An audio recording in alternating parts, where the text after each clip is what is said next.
I'm also very proud to ask our colleague, our friend, Najib Joe Hakim, to present this award to Raja Shehadeh. Najib Joe Hakim has become a friend of Rebuilding Alliance through his exhibitions. He brought his Home Away from Home exhibition to our shop when we had a shop, and it was a remarkable piece. I encourage you to take a look. A speaking exhibition where people, the diaspora, were able to tell their stories along with their photos. I want to say that Najib Joe Hakim has been he's received a fellowship from the Yerba Buena Center of the Arts. He's also a graduate of Georgetown University. Please welcome Najib Joe Hakim. Hello, everyone.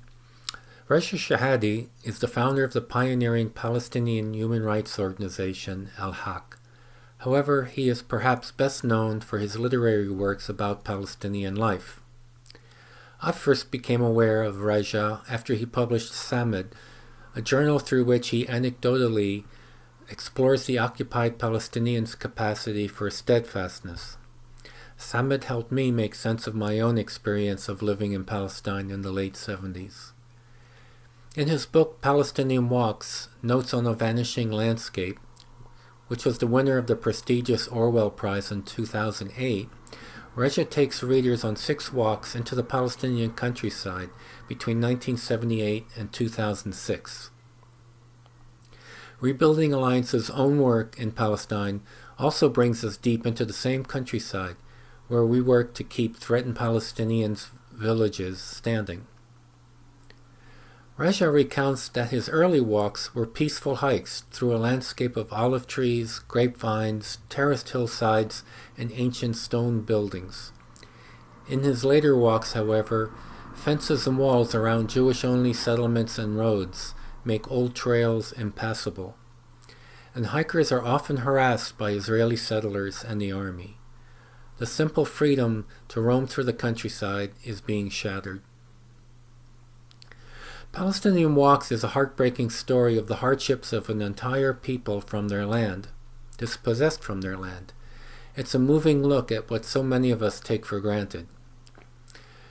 Raja Shehadeh is also the author of many other literary works, including A Rift in Time, Travels with My Ottoman Uncle, and Going Home, a walk through 50 years of occupation, which won the Moore Prize in 2020. So on behalf of Rebuilding Alliance and its board of directors, I am honored to present Raja Shehadeh the Rebuilding Alliance 2021 Storyteller Award.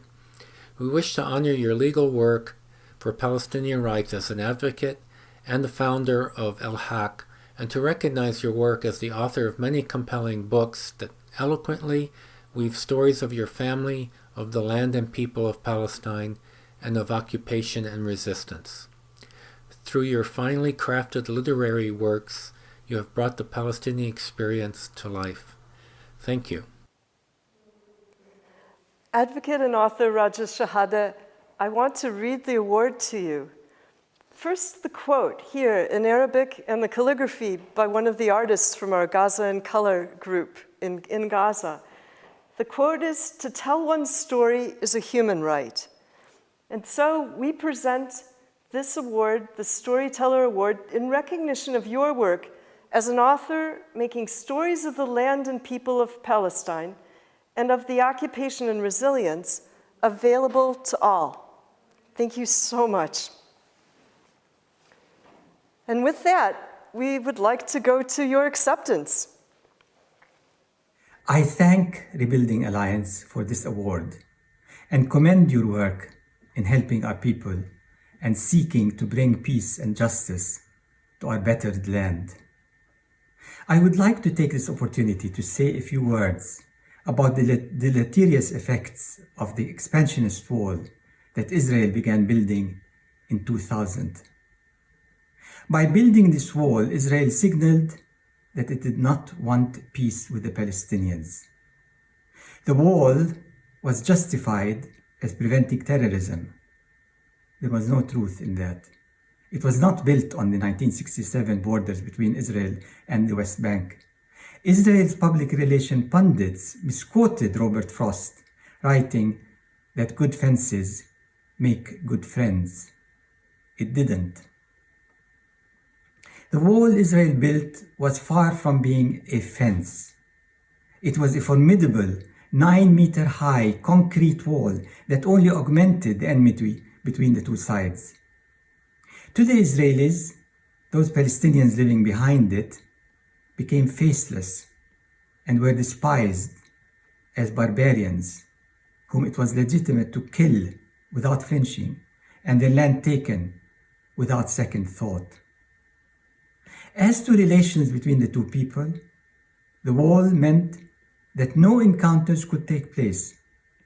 Without meeting each other except as soldiers and settlers, any lie about the other could be true.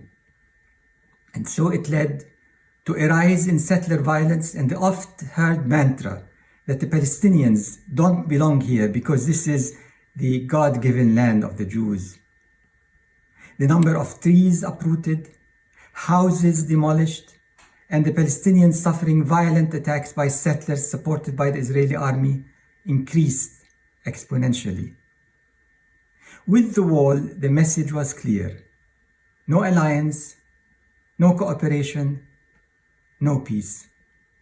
And so it goes, along with the rest of the other lies, that Palestinians pose a security threat to Israel. Away with lies and on to building peace. When, I ask, will the wall come down? When will the wave of hatred and colonial domination be replaced by understanding? And when will we learn to work together to face the overwhelming odds that endanger our planet, which no wall can ever keep out?